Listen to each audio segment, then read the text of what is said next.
Il était 19h43 quand Antoine Dubois franchit les portes tournantes de l'immeuble Lumière. La réunion avec les investisseurs internationaux s'était éternisée bien plus que prévu, mais les résultats valaient amplement cette fatigue. Le nouveau projet de centre culturel avait enfin été approuvé. Ajustant la cravate bleu marine qui l'incommodait après 12 heures de port, il inspira l'air froid de janvier, hâtif de rentrer chez lui. Ses pas résonnaient sur le trottoir au cœur du quartier des affaires lorsqu'une voix douce, hésitante, déchira le silence du soir.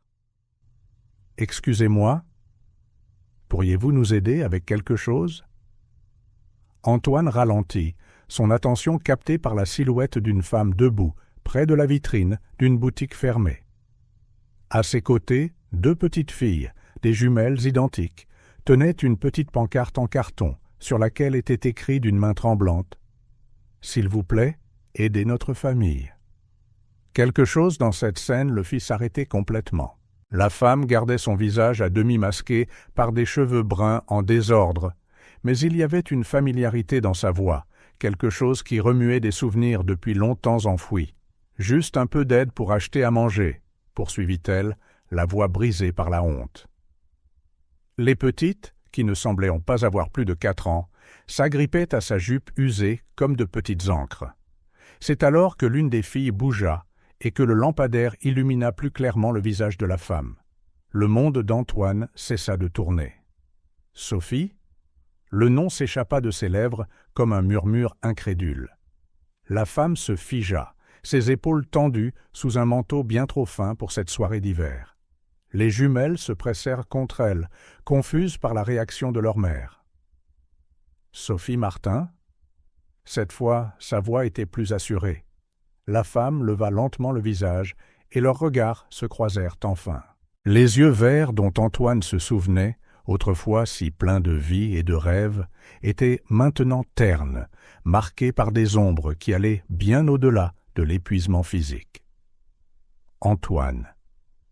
Sa voix était à peine un souffle, un mélange de reconnaissance et de honte absolue. La pancarte tremblait dans les mains des filles, tandis que Sophie tentait instinctivement de se cacher derrière elle. Le temps avait été impitoyable avec Sophie Martin. Le visage qu'Antoine avait connu, autrefois rayonnant de jeunesse et de confiance, portait désormais les rides prématurées de l'inquiétude. Mais c'étaient ses yeux qui racontaient l'histoire la plus douloureuse, la peur constante qui semblait être devenue sa compagne inséparable. Maman, l'une des petites filles, tira sur sa manche, les yeux écarquillés fixés sur Antoine. « Tu le connais ?» Sophie déglutit difficilement, ses doigts caressant automatiquement les cheveux de sa fille. « C'est un vieil ami, Léa. Il ressemble à un prince. » murmura l'autre jumelle à sa sœur, serrant toujours la pancarte dans ses petites mains. Antoine sentit son cœur se serrer. La Sophie qu'il avait connue, une artiste talentueuse, pleine de rêves et de détermination, était là, mendiant dans la rue, avec 2 jeunes filles. Son œil professionnel, formé par des années de bénévolat dans des refuges, capta les signes subtils. La façon dont elle se tenait, légèrement de biais, prête à fuir.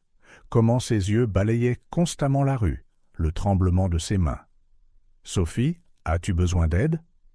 Elle détourna le regard, ses mains agrippant les épaules de ses filles. « Nous allons bien, juste une mauvaise passe. »« Maman ?»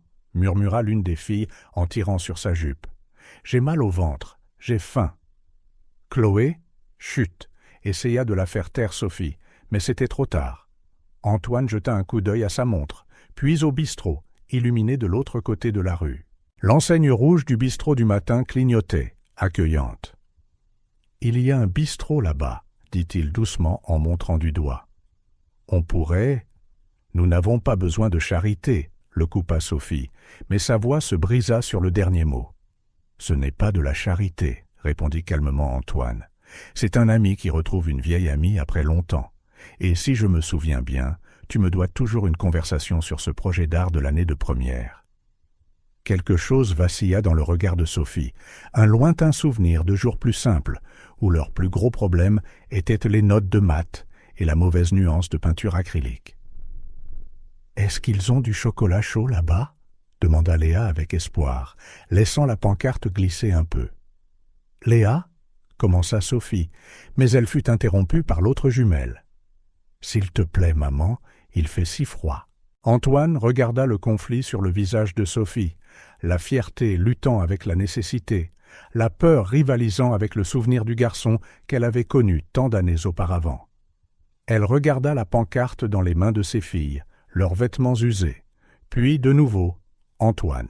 « Du chocolat chaud et peut-être des sandwichs », suggéra-t-il doucement, gardant une voix désinvolte, comme s'il n'avait pas vu la pancarte en carton, comme si ce n'était qu'une retrouvaille fortuite entre de vieux amis. Les jumelles levèrent les yeux vers leur mère, suppliantes.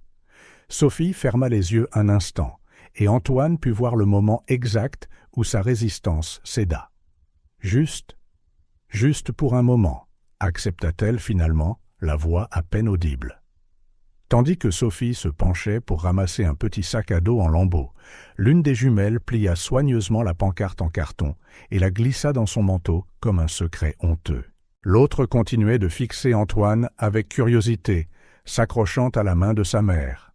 La porte du bistrot les attendait de l'autre côté de la rue, sa clochette tintant doucement dans la brise nocturne. Antoine sut, avec une certitude qu'il ne pouvait expliquer, qu'une fois ce seuil franchi, sa vie changerait à jamais. Le destin avait ramené Sophie Martin sur son chemin, et cette fois, il ne la laisserait pas disparaître sans laisser de traces. Le bistrot du matin était l'un de ces endroits qui semblent exister hors du temps. Comptoir en formica démodé, tabouret rouge délavé et une enseigne au néon vacillante à la fenêtre. Antoine regarda Léa et Chloé dévorer leur milkshake au chocolat avec l'avidité de celles qui n'avaient pas eu de dessert depuis des lustres. Sophie gardait ses mains enroulées autour d'une tasse de café noir, les yeux baissés, évitant son regard. « Doucement les filles » murmura-t-elle quand Léa aspira bruyamment son milkshake. « Vous allez finir avec un mal de ventre. » Sa remarque déclencha un souvenir si vif que, l'espace d'un instant, Antoine fut transporté 15 ans en arrière par un après-midi ensoleillé à la cafétéria du lycée Saint-Michel. Ralenti avec ce milkshake, « Antoine, on dirait que tu n'en as jamais bu. » Sophie riait, ses yeux verts brillant d'amusement, alors qu'il essayait d'essuyer le chocolat qui coulait sur son menton. C'était la pause de l'année de première, et ils célébraient la note parfaite qu'ils avaient obtenue pour leur projet d'art. « C'est de ta faute !» protesta-t-il, luttant toujours avec la serviette. « Qui t'a dit de me faire rire juste au moment où je buvais ?» Elle pencha la tête sur le côté, un sourire espiègle au coin des lèvres. « Ce n'est pas ma faute si tu es si facilement influençable, Dubois. » Le son d'un rire enfantin le ramena au présent. Chloé s'était fait une moustache de crème fouettée, faisant éclater de rire sa sœur. Pendant un bref instant, un sourire involontaire traversa le visage de Sophie, si semblable à celui d'il y a 15 ans que le cœur d'Antoine manqua un battement. « Elle me rappelle toi, » dit-il doucement. « Le même sourire. » Sophie se tendit visiblement, ses mains agrippant plus fort la tasse. « Beaucoup de choses ont changé, Antoine. » Oui, beaucoup de choses avaient changé. Mais, assis là, observant ce profil familier sous les néons du bistrot, Antoine ne pouvait s'empêcher de se laisser à nouveau emporter par ses pensées. La salle d'art plastique était leur refuge les jeudis après-midi. Le projet final du semestre exigeait des binômes, un exercice de vision complémentaire, comme aimait à le dire Madame Lambert.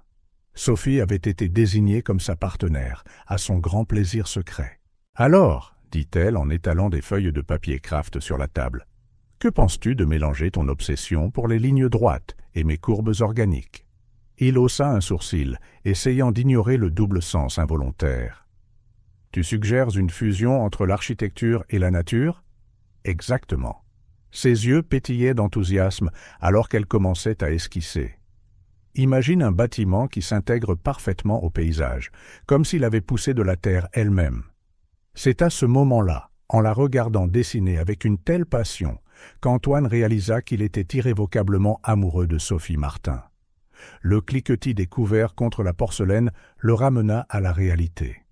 Les jumelles dévoraient maintenant une assiette de frites, leur milkshake à moitié oublié. « As-tu continué à dessiner ?» La question lui échappa avant qu'il ne puisse la retenir. Sophie secoua légèrement la tête. « Non, il n'y a pas eu le temps, ni les moyens. » Une fois de plus, le passé l'enveloppa comme une vague. « Je vais étudier l'architecture », annonça-t-il, allongé sur la pelouse de l'école à côté de Sophie. C'était la fin de l'après-midi, et le ciel était peint de rose et d'orange par le soleil couchant. Pendant que je dominerais la scène de l'art contemporain, le taquina-t-elle, mais ses yeux étaient sérieux. On pourrait ouvrir un studio ensemble, Dubois et Martin, où l'architecture rencontre l'art. Martin et Dubois sonnent mieux, la corrigea-t-il en se tournant pour la regarder.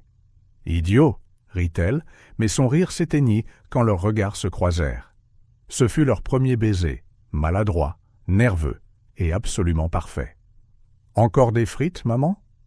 La voix de Léa brisa ses souvenirs. « Non, ma chérie, nous avons eu assez. » Sophie essuya la bouche des filles avec une serviette, ses gestes automatiques dans leur routine maternelle. Antoine regarda la scène, essayant de concilier la Sophie de ses souvenirs, vibrante, artistique, pleine de rêves, avec la femme épuisée assise en face de lui. La dernière fois qu'il l'avait vue, « On déménage !» Ces mots tombèrent comme des pierres dans l'après-midi silencieux. Sophie se tenait sur son porche, les yeux rouges et gonflés. « Comment ça, vous déménagez ? Où ? Quand ? Demain ? Mon père ? Il a trouvé un travail à Lyon. On doit partir. Mais... Et nous ? Et tes projets d'université ? Je ne sais pas, Antoine. Je ne sais vraiment pas. Ils s'étaient promis de rester en contact. Il écrivit des lettres, des dizaines. Certaines furent retournées, la plupart disparurent simplement dans le vide, tout comme Sophie l'avait fait. « Maman, j'ai sommeil », murmura Chloé en se frottant les yeux. Sophie commença immédiatement à rassembler leurs affaires, une panique momentanée visible sur son visage. « Nous devons y aller. »« Où ça ?» demanda doucement Antoine, remarquant comment elle évitait une réponse directe. « On se débrouille. » Elle essaya de se lever, mais Léa s'était déjà endormie contre la banquette, le visage encore barbouillé de chocolat. Antoine regarda Sophie, non pas la fille de ses souvenirs, mais la femme qu'elle était devenue. Sous la lueur fluorescente du bistrot, les ombres sur son visage semblaient plus profondes, les marques du temps plus évidentes.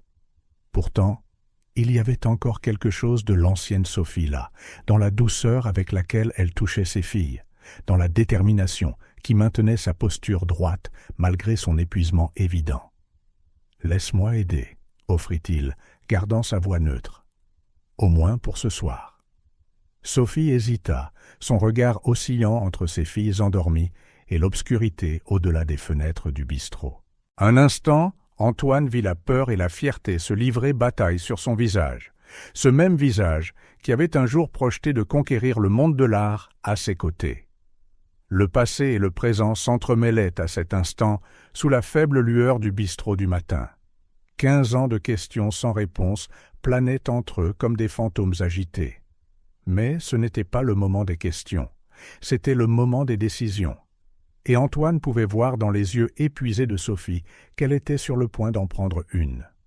Antoine réserva une chambre à l'hôtel central, modeste mais propre et chauffée. Les jumelles dormaient profondément dans l'un des lits jumeaux, encore habillés, seulement leurs chaussures soigneusement retirées par Sophie. Elle restait assise sur l'autre lit, les mains enroulées autour d'une tasse de café qu'Antoine avait rapportée du distributeur du couloir. « Tu n'as rien à me dire ?» dit-il doucement, se tenant près de la porte pour lui donner de l'espace. Sophie regarda ses filles endormies, son profil dessiné par la faible lumière de la lampe. « Si, je dois, » dit-elle après un long moment. « Tu mérites de savoir pourquoi tes lettres n'ont jamais reçu de réponse. » Elle prit une gorgée du café amer, comme pour y puiser de la force. Quand nous avons déménagé, ce n'était pas par choix. Mon père avait tout perdu dans un mauvais investissement. Nous avons perdu la maison, la voiture, tout. Un oncle lui a offert un travail à Lyon, mais le salaire couvrait à peine un minuscule appartement. Antoine la regarda s'agiter inutilement avec la couverture des jumelles. J'ai dû abandonner l'école. J'ai trouvé un travail de serveuse dans un restaurant. Tes lettres sont arrivées, mais... Elle s'interrompit, la voix brisée. Je ne pouvais pas répondre. Comment aurais-je pu te dire que tous mes rêves s'étaient transformés en poussière? Qu'au lieu d'étudier l'art, je servais du café et nettoyais des tables? Sophie, s'il te plaît. Laisse-moi finir, l'interrompit-elle doucement. J'ai besoin de tout dire d'un coup. L'une des jumelles s'agita dans son sommeil, et Sophie attendit qu'elle se calme avant de continuer. C'est comme ça que j'ai rencontré Alain. Il était un client régulier, toujours poli, laissant des pourboires généreux. Il a commencé à se présenter à la fin de mes services, m'offrant de me ramener. Il était charmant, attentionné, ou du moins il le prétendait. Ses mains tremblaient légèrement autour de la tasse. J'avais 20 ans et j'étais désespéré d'affection, de quelqu'un qui me ferait me sentir spécial à nouveau. Il en avait 32, un emploi stable, il m'a promis le monde. Nous nous sommes mariés après 6 mois de relation. Antoine resta silencieux, la mâchoire serrée. Ça a changé progressivement. D'abord, ce n'était que des commentaires sur mes vêtements, sur ma façon de parler aux autres hommes au travail. Puis sont venues les crises de colère, toujours suivies d'excuses et de promesses. Quand j'ai découvert que j'étais enceinte. Elle regarda les jumelles avec un mélange d'amour et de douleur. Je pensais qu'un bébé changerait tout. Quand nous avons su que c'étaient des jumelles, Alain a semblé vraiment heureux. Sophie posa sa tasse sur la table de chevet, ses mains tordant maintenant le bord de sa chemise. La première gifle est arrivée quand j'étais enceinte de 7 mois. Il avait encore trop bu. J'avais brûlé le dîner. Ce n'était qu'une gifle, a-t-il dit, un accident. Ça n'arriverait plus jamais. Elle laissa échapper un rire amer, presque silencieux. Croirais-tu que j'ai vraiment pensé que c'était peut-être de ma faute? Antoine fit un pas vers elle, mais s'arrêta en la voyant se raidir. Après la naissance des filles, ça a empiré. Il a perdu des emplois à cause de son alcoolisme, mais c'était toujours de ma faute. Je ne pouvais pas travailler, il ne voulait laisser personne s'occuper des jumelles. Je ne pouvais pas voir ma famille, voyager était trop cher. Je ne pouvais pas avoir d'amis, ils étaient une mauvaise influence. Avant que je ne m'en rende compte, j'étais complètement isolé, dépendant de lui pour tout. Léa marmonna quelque chose dans son sommeil, et Sophie tendit automatiquement la main pour lui caresser les cheveux. J'ai essayé de m'enfuir 3 fois avant. La première fois, il m'a trouvé à la gare routière. La deuxième, j'ai réussi à atteindre un refuge, mais il a découvert où c'était et a rôdé, menaçant de faire du mal aux filles si je ne revenais pas. La troisième, sa voix vacilla. La troisième fois, il m'a cassé le bras. Antoine ferma les yeux un instant, luttant contre la rage qui montait en lui. Mais il y a 2 semaines, Sophie prit une profonde inspiration, ses mains tremblant visiblement maintenant. Il est rentré ivre, comme d'habitude. Les filles jouaient dans le salon. Il a trébuché et est tombé sur elle. Chloé s'est cogné la tête contre la table. Ce n'était pas fort, mais ça aurait pu l'être. Des larmes silencieuses commencèrent à couler sur son visage. J'ai attendu qu'il s'endorme. J'ai attrapé les filles, un sac à dos avec quelques affaires, et je suis parti au milieu de la nuit. J'ai pris bus après bus, changeant toujours de ville. Nous sommes restés dans des refuges, mais jamais longtemps. J'ai peur qu'ils nous trouvent. L'argent s'est épuisé il y a 3 jours. C'est pour ça que tu demandais de l'aide dans la rue, compléta doucement Antoine. Sophie hocha la tête, essuyant ses larmes du revers de la main. Je n'ai jamais pensé que je finirais comme ça, que mes filles devraient... Sa voix se brisa finalement, et les sanglots qu'elle avait retenus si longtemps déferlèrent. Antoine traversa la pièce en 2 enjambées, s'asseyant à côté d'elle sur le lit, mais sans la toucher. « Tu as été incroyablement courageuse, dit-il, une fois ses sanglots apaisés. Tu as protégé tes filles, tu les as gardées en sécurité. Je ne me sens pas courageuse, murmura-t-elle. Je me sens terrifiée, tout le temps. Antoine regarda les jumelles dormant paisiblement, inconscientes de la conversation des adultes. Il pensa à son cabinet d'architecture, à l'appartement vide qu'il gardait comme investissement. « Sophie, commença-t-il prudemment, mon bureau a besoin d'une assistante administrative. Et j'ai un appartement sûr, dans un immeuble avec sécurité, 24h/24. Elle se tendit immédiatement. « Antoine, je ne peux pas… »« Si, tu peux, » l'interrompit-il doucement. « Ce n'est pas de la charité, c'est une véritable opportunité d'emploi, avec un vrai salaire. Et l'appartement, considère-le comme un prêt. Tu pourras me rembourser une fois que tu seras installé. »« Je ne connais rien au travail administratif, » protesta-t-elle faiblement. « Mais tu apprends vite, tu l'as toujours fait. » Il hésita avant de continuer. « Et les jumelles ont besoin de stabilité. Une maison, une école. » Sophie jeta un nouveau coup d'œil à ses filles, et Antoine put voir le conflit dans ses yeux. La peur luttait contre l'espoir, la méfiance se heurtait au besoin désespéré d'un havre de paix. « Il pourrait nous trouver, » murmura-t-elle. « L'immeuble a une sécurité. Nous pouvons demander des mesures de protection. J'ai des amis avocats qui peuvent t'aider. » Antoine garda une voix ferme et pratique. « Tu n'es plus seule, Sophie. » Le silence s'étira pendant plusieurs minutes, rompu seulement par la douce respiration des jumelles.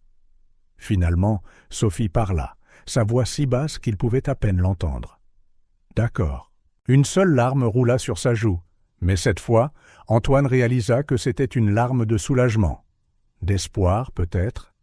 Mais à une condition, continua-t-elle, et pour la première fois cette nuit-là, il vit une lueur de l'ancienne Sophie dans ses yeux. « Je rembourserai chaque centime. Je ne veux plus jamais rien devoir à personne. » Antoine hocha la tête, respectant son besoin d'indépendance. Marché conclu. De l'autre côté de la pièce, Chloé s'agita dans son sommeil, murmurant quelque chose à propos de chocolat chaud. Sophie se leva immédiatement pour vérifier ses filles, ses mouvements ceux d'une mère habituée à être sur ses gardes. En la regardant, Antoine se fit une promesse silencieuse. La fille qui rêvait autrefois de peindre le monde avait été brisée, mais pas détruite. Et il ferait tout ce qui était en son pouvoir pour l'aider à reconstruire sa vie, un jour à la fois, un pas à la fois, jusqu'à ce qu'elle puisse à nouveau rêver sans peur. Le curseur clignotait avec insistance sur l'écran de l'ordinateur, tandis que Sophie fixait la feuille de calcul Excel avec un mélange de confusion et de frustration. C'était son 3e jour en tant qu'assistante administrative au bureau d'Antoine et le classeur de contrôle de projet ressemblait plus à un puzzle insoluble qu'à un simple tableau de données. Il vous suffit de cliquer ici et de faire glisser pour copier la formule, expliqua Chantal, la comptable, pour la 3e fois ce matin-là, son ton poli dissimulant à peine son impatience. Ensuite, mettez simplement les valeurs à jour. Sophie hocha la tête, les mains tremblant légèrement sur la souris. Le téléphone sonna, la faisant sursauter. C'était le 5e appel de l'école des jumelles cette semaine, et ce n'était que mardi. « Architecture Dubois, bonjour » répondit-elle, essayant de garder sa voix stable. « Madame Martin, c'est la secrétaire de l'école Saint-Clair. » Son cœur se mit immédiatement à battre la chamade. « Est-ce que quelque chose est arrivé aux filles ? Léa pleure beaucoup, elle vous réclame. Nous avons essayé de la calmer, mais… » Sophie ferma les yeux, déchirée entre la panique maternelle et la conscience du regard désapprobateur de Chantal. « Puis-je lui parler ?» Quelques secondes plus tard, la petite voix de Léa parvint au téléphone. « Maman, viens me chercher, s'il te plaît. »« Ma chérie, maman travaille, tu te souviens ? On en a parlé. Tu dois être forte. Mais j'ai peur. Et s'il nous trouve ici ?» Le sang de Sophie se glaça. De l'autre côté du bureau, elle vit Antoine sortir de sa pièce, probablement alerté par Chantal d'une nouvelle interruption. « Personne ne nous trouvera, ma puce. L'école est sûre, tu te souviens ? Il y a des gardiens aux portes. »« Chloé pleure aussi, » sanglota Léa. « S'il te plaît, maman. » 20 minutes plus tard, Sophie réussit enfin à calmer suffisamment les filles pour qu'elles retournent en classe. Au moment où elle raccrocha, elle avait perdu toutes les données qu'elle avait saisies dans le tableur. Un mauvais clic pendant l'appel avait défait 1 heure de travail. Sophie, la voix d'Antoine, résonna près de son bureau. « Pourrions-nous parler un instant ?» Dans mon bureau. Sophie s'assit raidement sur le bord de la chaise, s'attendant à être renvoyée. Les filles ont du mal à l'école? La question douce la prit au dépourvu. Elles n'ont jamais été dans une école comme celle-ci. Tout est si nouveau. Antoine hocha la tête, pensif. Ça doit être effrayant pour elle. Et pour vous aussi. Sophie baissa les yeux vers ses mains. Je suis désolé pour toutes les interruptions et les erreurs. Je promets que je ferai mieux. J'ai juste besoin d'un peu plus de temps. Je ne m'inquiète pas pour ça, l'interrompit-il doucement. Je m'inquiète pour vous trois. L'appartement qu'Antoine avait arrangé était au 10e étage d'un immeuble avec sécurité, 24h/24. Il était plus grand que n'importe quel endroit où Sophie avait vécu ces dernières années, avec 2 chambres et un petit balcon. Pourtant, même avec toutes les serrures sur la porte et les caméras dans le couloir, elle passait encore des heures éveillée la nuit, sursautant à chaque bruit. « Maman !» appela Chloé depuis le lit improvisé au sol. Il n'avait pas encore pu acheter assez de meubles. L'heure de l'histoire.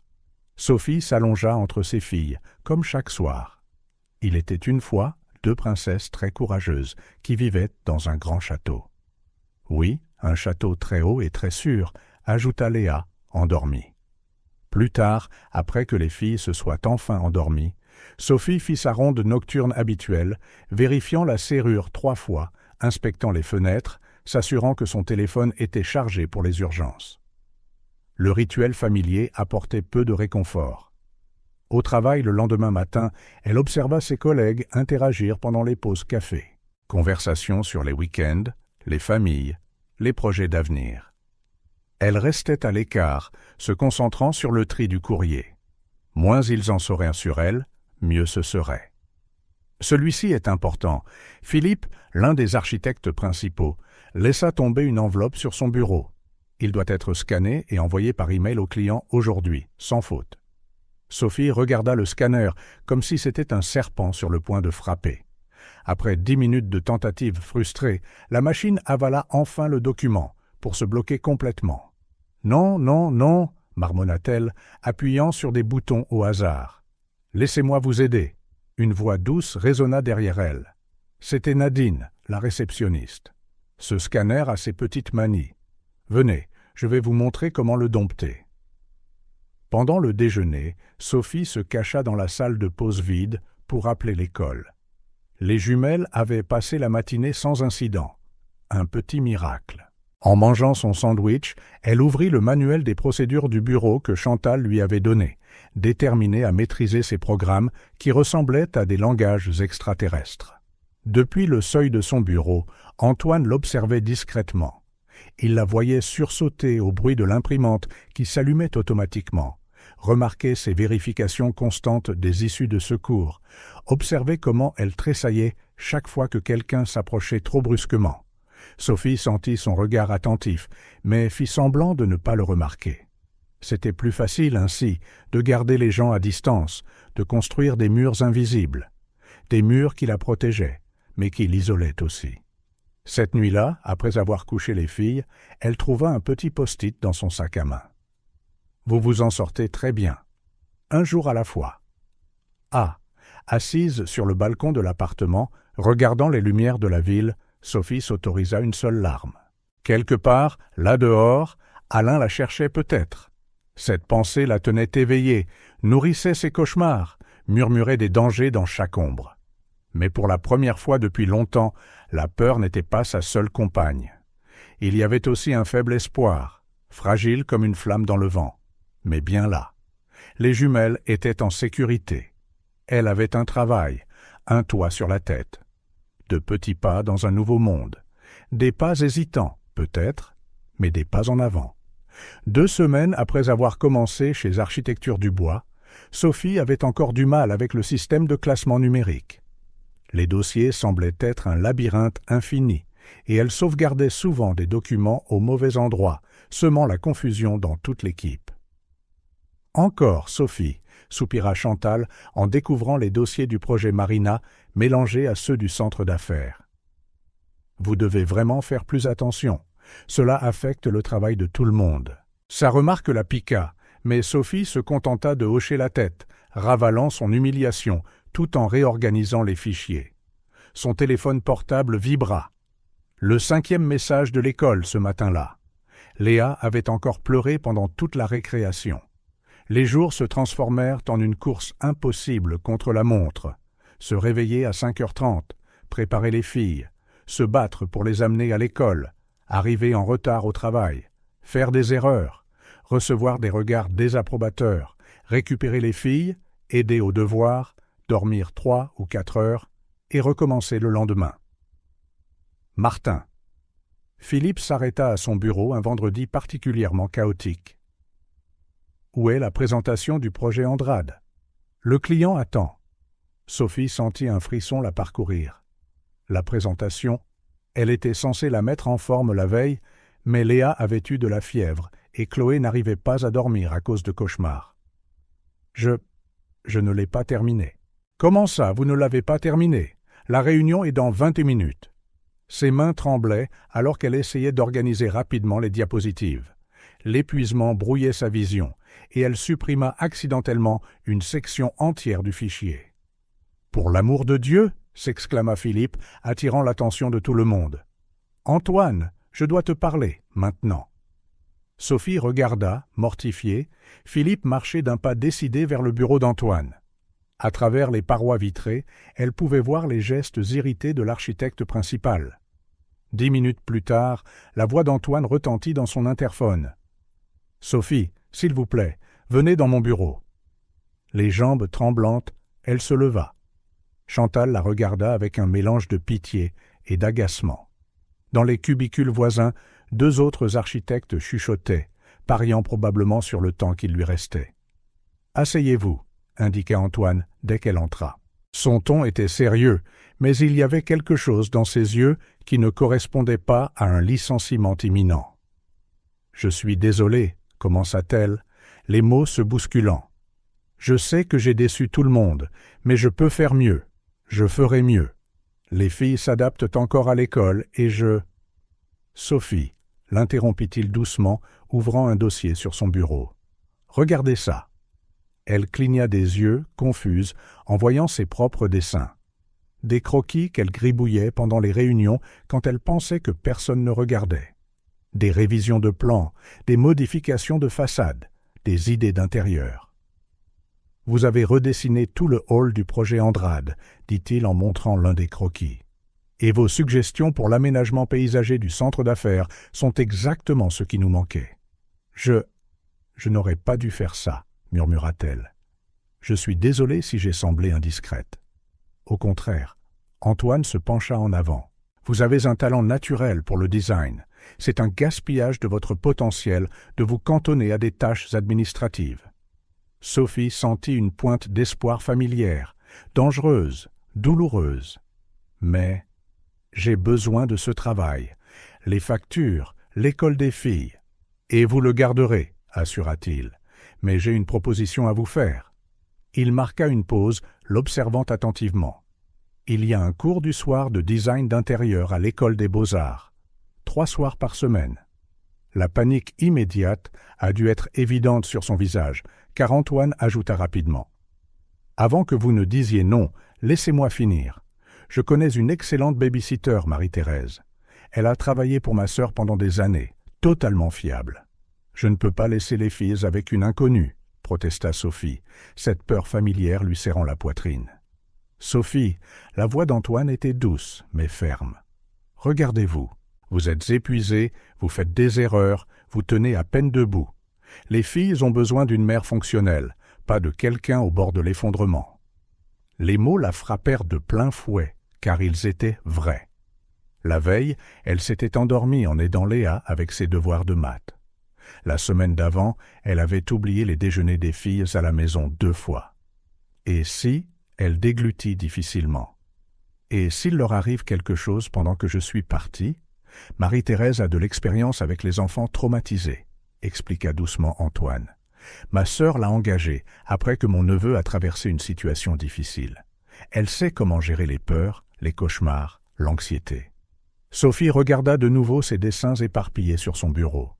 Il y avait quelque chose en eux qui la reconnectait à son passé, non pas le passé traumatisant avec Alain, mais celui d'avant, quand elle rêvait de créer de la beauté dans le monde. « Combien coûte le cours » C'est un investissement de l'entreprise dans votre formation, répondit Antoine. Vous pourrez me rembourser quand vous travaillerez comme designer. Sophie resta silencieuse, regardant par la fenêtre. Dehors, la ville s'étendait sous le soleil de l'après-midi. La même ville où, quelque part, Alain se trouvait peut-être. La peur familière lui serra la poitrine, mais il y avait autre chose maintenant, quelque chose qu'elle n'avait pas ressenti depuis longtemps. Le désir de créer, d'apprendre, d'être plus qu'une simple survivante. Pourrais-je au moins rencontrer Marie-Thérèse d'abord? Un petit sourire se dessina sur les lèvres d'Antoine. Bien sûr, elle peut passer cet après-midi si vous le souhaitez. Sophie hocha lentement la tête. D'accord. D'accord pour la rencontrer, ou d'accord pour le cours aussi? Elle prit une profonde inspiration, pensant à ses jumelles, à ses dessins, à ses rêves enfouis. Les deux? C'était un pas effrayant, mais peut-être, juste peut-être, était-ce aussi un pas nécessaire. Vers quoi? Elle ne le savait pas encore. Mais pour la première fois depuis longtemps, l'avenir ne semblait pas être simplement une extension de la peur. La première rencontre avec Marie-Thérèse eut lieu un samedi après-midi. Sophie regarda avec anxiété la femme aux cheveux gris et au sourire doux discuter avec les jumelles dans le salon. « Vous aimez les histoires, les filles ?» demanda Marie-Thérèse en sortant un livre coloré de son sac. Chloé, la plus méfiante, se cacha derrière le canapé, mais Léa, curieuse, fit un pas en avant. « Ça parle de princesse ?»« Encore mieux, » sourit Marie-Thérèse. « Ça parle de deux sœurs magiques qui peuvent parler aux dragons. » Une semaine plus tard, Sophie affronta son premier jour de cours du soir en design d'intérieur. Ses mains tremblaient alors qu'elle disposait son matériel sur le bureau. Autour d'elle, d'autres étudiants discutaient avec enthousiasme, tous semblant plus jeunes, plus reposés, moins hantés. Aujourd'hui, nous allons discuter des principes fondamentaux du design, annonça la professeure, Madame Dubois. Sophie lutta pour garder les yeux ouverts, son corps s'ajustant encore à la nouvelle routine. À la maison, Marie-Thérèse avait promis de lire 3 histoires aux jumelles avant de dormir. Pourtant, la pensée de ses filles seules, avec quelqu'un d'autre, lui nouait l'estomac. Son téléphone vibra dans son sac. Un message de Marie-Thérèse. « Les filles ont bien dîné. Léa a aidé à faire la vaisselle. Chloé a dessiné un dragon. » Quelque chose dans la poitrine de Sophie se détendit un peu. Le lendemain matin, au bureau, elle regarda un plan d'étage avec un regard neuf. Les leçons sur l'échelle et la proportion de la veille au soir résonnaient dans son esprit alors qu'elle numérisait les documents. « Ça a l'air différent », remarqua Chantal, notant comment Sophie avait réorganisé les fichiers par catégorie et fonction, et non plus simplement par ordre alphabétique. « J'ai appris la hiérarchie visuelle hier », expliqua timidement Sophie. « J'ai pensé que je pourrais l'appliquer au système de classement. » Ce soir-là, à la maison, elle trouva les jumelles déjà en pyjama, écoutant les histoires de Marie-Thérèse sur son enfance dans une autre région. « Maman !» Léa courut pour la serrer dans ses bras. « Marie-Thérèse fait des biscuits maison, comme mamie. » Le commentaire innocent frappa Sophie comme un coup de poing. Les filles se souvenaient à peine de leur grand-mère. Il y avait si longtemps qu'Alain n'avait autorisé aucune visite familiale. Dans la 2e semaine de cours, Madame Dubois annonça le premier projet. Réaménager un espace résidentiel. « Je veux vos propositions pour le prochain cours », informa-t-elle, avec palette de couleurs et matériaux. Sophie sentit la panique familière monter. Entre le travail, les jumelles et ses cours, quand trouverait-elle le temps? Cette nuit-là, Chloé fit un cauchemar. « Je veux maman », sanglota-t-elle quand Sophie rentra à la maison. « Elle t'a appelé plusieurs fois », expliqua doucement Marie-Thérèse. « J'ai réussi à la calmer, mais... » Sophie serra sa fille contre elle, la culpabilité la rongeant. « Je suis désolée, mon amour. Maman est là maintenant. » Le projet de classe fut réalisé dans des moments volés, pendant sa pause déjeuner au bureau, dans les quelques heures entre son retour à la maison et le début des cours, et dans des sessions de fin de soirée de plus en plus courtes. Quand elle le rendit enfin, ses mains tremblaient d'épuisement. « Je ne sais pas si je peux continuer à faire ça », confia-t-elle à Antoine lors d'une pause café. « C'est trop. Les filles ont besoin de moi. Les filles ont besoin d'une mère qui grandit, qui évolue, répondit-il doucement. J'ai vu vos derniers rapports, ils sont beaucoup mieux organisés. Et Philippe a mentionné vos suggestions pour le projet Torres. Ce n'étaient que des idées stupides. C'étaient des idées professionnelles, basées sur ce que vous apprenez. Vous commencez à penser comme une designer, Sophie. La 3e semaine, quelque chose de curieux se produisit. Léa demanda spécifiquement que Marie-Thérèse raconte l'histoire du soir. « Mais je peux la raconter, ma chérie », offrit Sophie, essayant de cacher la douleur dans sa voix. « Non, non, maman, Marie-Thérèse fait mieux les voix de dragon. » Sophie ravala la boule dans sa gorge en regardant Marie-Thérèse avec ses filles. La femme plus âgée avait une manière spéciale, calme, rassurante, maternelle. Les filles y répondaient, s'épanouissant sous ses soins, ce qui brisait et réchauffait simultanément le cœur de Sophie. Au travail, de petits changements devenaient notables. Sophie naviguait maintenant dans le système avec plus de confiance. Ses suggestions, autrefois timides, gagnaient en substance à mesure qu'elle appliquait les concepts du cours. « Solution intéressante pour l'espace », commenta Philippe en regardant l'un de ses croquis pour la zone commune du projet Torres. « Vous avez pris en compte la lumière naturelle. » Un soir, après les cours, Sophie trouva une note de Chloé sous son oreiller. « Je t'aime, maman. » Le dessin montrait 3 personnages, elle et les jumelles, plus un 4e personnage qui ressemblait à Marie-Thérèse, tous souriants. « Parfois, » remarqua Marie-Thérèse alors qu'elle sirotait un café après que les filles se soient endormies, « nous devons accepter de l'aide pour devenir de meilleures mères. » Sophie étudia la femme plus âgée, ses yeux bienveillants, ses mains usées par le temps, sa présence qui devenait indispensable. « Comment faites-vous pour que ça ait l'air si facile ?» demanda-t-elle doucement. « Ce n'est pas facile, ma chère, mais ça en vaut la peine. Tout comme ce que vous faites, étudier, grandir. Les filles le voient, vous savez. Elles voient leur maman se battre pour quelque chose de mieux. » Le lendemain matin, Sophie arriva au bureau plus tôt que d'habitude. En organisant ses notes de cours, elle réalisa qu'elle souriait.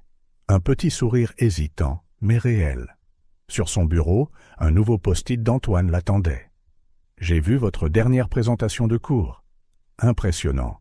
Continuez comme ça. » C'était dur. C'était épuisant. Il y avait des jours où elle pouvait à peine garder les yeux ouverts, des nuits où les larmes des filles lui brisaient le cœur, des moments où elle envisageait de tout abandonner. Mais ensuite, Léa montrait fièrement un dessin de dragon à Marie-Thérèse. Chloé laissait des mots d'amour sous son oreiller. Et petit à petit, presque imperceptiblement, des rêves longtemps enfouis commençaient à se réveiller. Peut-être, pensa Sophie en revoyant ses notes de design, que cet équilibre entre les rêves et la réalité n'était pas impossible. Peut-être était-ce une question d'apprendre à faire confiance aux bonnes personnes, au bon moment, et à elle-même. Sophie était penchée sur sa table à dessin, au travail, apportant les dernières touches à son premier projet officiel, le réaménagement de la réception de l'immeuble Torres. Ses cours de design avaient complètement changé sa façon de voir l'espace. Là où elle voyait autrefois un simple lieu de passage, elle voyait maintenant des possibilités de transformation. « Puis-je jeter un œil ?» La voix de Philippe la surprit. L'architecte senior, qui avait autrefois à peine dissimulé son impatience face à ses erreurs, montrait maintenant un réel intérêt pour son travail. « Ce n'est qu'une esquisse préliminaire, » dit-elle, essayant de cacher sa nervosité. « J'ai pensé à utiliser des éléments naturels pour adoucir les lignes abruptes du hall. » Philippe étudia les dessins un instant. « Intéressant comment vous avez intégré un jardin vertical avec l'éclairage naturel. C'est très différent de ce que nous faisons habituellement. » Le lendemain matin, lors de la présentation aux clients, Sophie sentit son cœur s'emballer quand Antoine se tourna vers elle. « Sophie, pourquoi n'expliqueriez-vous pas votre concept à Monsieur Leclerc ?» Elle hésita une seconde, puis se souvint des mots de sa professeure, Madame Dubois. « Le design, c'est l'art de raconter une histoire avec l'espace. » Avec cela à l'esprit, elle commença à parler. L'objectif est de créer une première impression qui reflète les valeurs du bâtiment, dit-elle, sa voix gagnante en confiance. Le mur végétal n'est pas seulement décoratif, il crée un chemin naturel qui guide les visiteurs tout en apportant de la vie dans un environnement d'entreprise. Monsieur Leclerc, un homme d'affaires connu pour son œil critique, se pencha en avant, intéressé. « Et ces panneaux de bois ? » ?»« Bois certifié, monsieur. Ils offrent une sensation accueillante, brisant la froideur du verre et du béton. Ils améliorent également l'acoustique de l'espace. » Après la réunion, le client tint à la féliciter, personnellement. C'est rafraîchissant de voir quelque chose de différent. Gardez cette jeune femme près de vous, Dubois. À la maison, les changements étaient également évidents. Les jumelles s'étaient fait des amis dans leur nouvelle école. Léa allait assister à sa première soirée pyjama ce week-end et Chloé avait été invitée à rejoindre le club de lecture. « Regarde, maman !» Léa se précipita vers elle à son arrivée, agitant un papier. « J'ai eu un A en maths et j'ai fait une présentation sur les dragons », ajouta Chloé, ne voulant pas être en reste. La maîtresse a dit que c'était la meilleure de la classe. Marie-Thérèse regarda la scène avec un sourire satisfait en rangeant la cuisine. « Elles s'épanouissent, » remarqua-t-elle, quand les filles allèrent ranger leur sac à dos. « Et vous aussi, Sophie ?» C'était vrai. Bien qu'encore épuisante, la routine avait trouvé son rythme. Les matins n'étaient de plus une bousculade chaotique. Marie-Thérèse arrivait tôt, aidant avec le petit déjeuner et la préparation des déjeuners. La culpabilité concernant les cours du soir s'était apaisée, car les filles attendaient maintenant avec impatience les histoires de Marie-Thérèse avant de dormir. Au cours, Sophie surprit tout le monde, y compris elle-même, lorsque son projet de réaménagement de loft remporta la première place.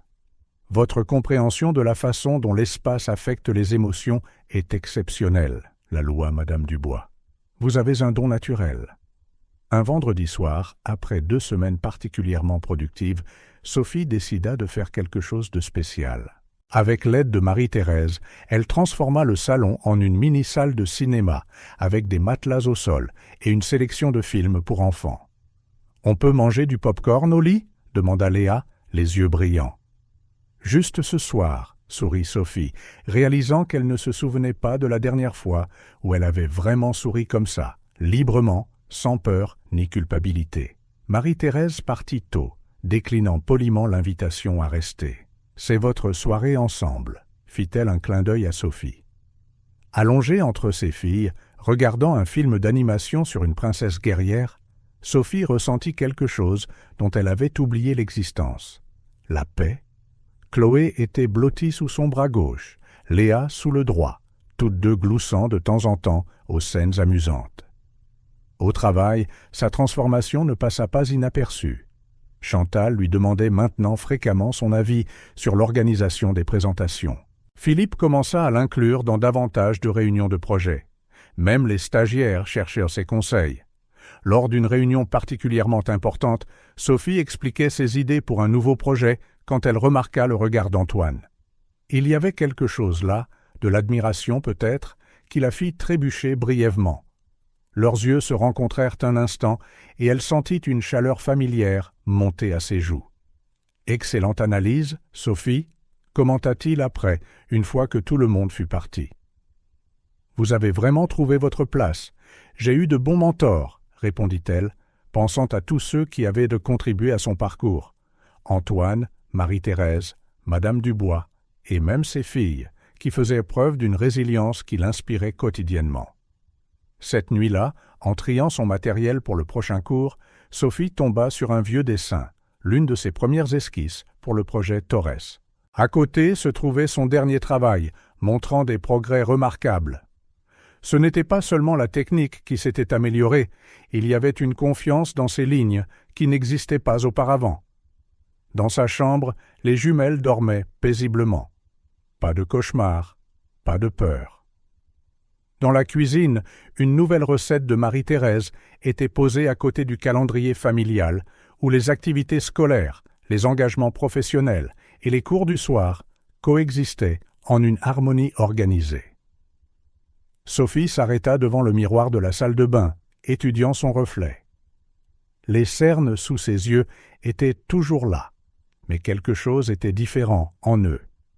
Une étincelle qu'elle pensait avoir perdue à jamais. « De petites victoires », réfléchit-elle. « Parfois, il faut de multiples petites victoires pour réaliser qu'on est vraiment en train de gagner. Son téléphone vibra. Un message d'Antoine. Réunion avec le promoteur demain. J'aimerais que vous présentiez vos idées pour le projet de centre commercial. Il y a des années, un tel message l'aurait paralysée de peur. Maintenant, bien qu'elle sentît encore des papillons dans son estomac, il y avait aussi de l'excitation, de l'anticipation. « Bien sûr, » répondit-elle, « je serai prête. » Et pour la première fois depuis longtemps, elle le croyait vraiment. La réunion avec le promoteur fut un succès absolu. Sophie pouvait à peine y croire quand, 2 jours plus tard, Antoine l'appela dans son bureau avec un sourire qu'il arborait rarement pendant les heures de travail. « Asseyez-vous » fit-il en désignant la chaise, mais son ton était loin d'être celui, sévère, de leurs anciennes discussions. Le retour du promoteur a été exceptionnel. Ils ont particulièrement adoré vos idées pour l'espace commun. Sophie se percha sur le siège, encore mal à l'aise avec les éloges. C'était un travail d'équipe. « C'est votre perspective nouvelle qui a fait la différence », l'interrompit gentiment Antoine. « C'est pourquoi je vous promeus au poste d'assistante, designer junior. » L'air sembla se raréfier dans la pièce un instant. « Quoi ? En fait, j'y pense depuis quelques semaines. Vos progrès en cours, la façon dont vous avez appliqué vos connaissances ici, l'évolution de vos projets. » Il fit glisser un contrat sur le bureau. « Votre salaire augmentera considérablement, bien sûr. » Sophie regarda le document, les mains tremblantes. Une augmentation signifiait qu'elle pourrait commencer à rembourser Antoine pour l'appartement, inscrire les jumelles à des activités extrascolaires, peut-être même économiser de l'argent. « Et ce n'est pas tout, » continua Antoine. « Je veux que votre premier projet solo soit le réaménagement de notre propre réception. Il est temps que nous donnions un nouveau look au bureau. » Sur le chemin du retour vers son bureau, Sophie fut interceptée par Chantal. « Alors ?» demanda la comptable avec un sourire conspirateur. « Je peux vous présenter mes félicitations maintenant ?» Sophie cligna des yeux, surprise. « Vous saviez ?» « Nous le savions tous. Ce n'était qu'une question de temps. Vous le méritez, Sophie. » Cette nuit-là, en rentrant chez elle, elle trouva Marie-Thérèse et les jumelles en train de faire des biscuits dans la cuisine. « Maman !» Léa courut pour la serrer dans ses bras, laissant des traces de farine sur ses vêtements. « Marie-Thérèse nous apprend à faire des cookies aux pépites de chocolat. »« Et devine quoi ?» intervint Chloé, fière. « Je n'en ai brûlé aucun. » Sophie serra ses filles dans ses bras, respirant l'arôme doux de la vanille et du chocolat.